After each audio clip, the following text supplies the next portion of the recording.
sao cơ anh nhớ không nhiều mồi giò nữa. Đâu thì quá. Đâu thì quá. bây giờ Đâu không thử học với nữa Ghê nhớ ghê. nhặt có nhiêu thôi Ra không cần nhé, cần nhé.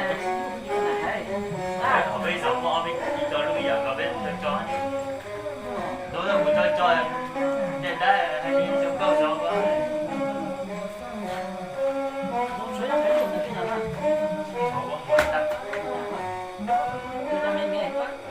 ở lũ giống với chúng cơ đấy con chó pin đồ con chú em không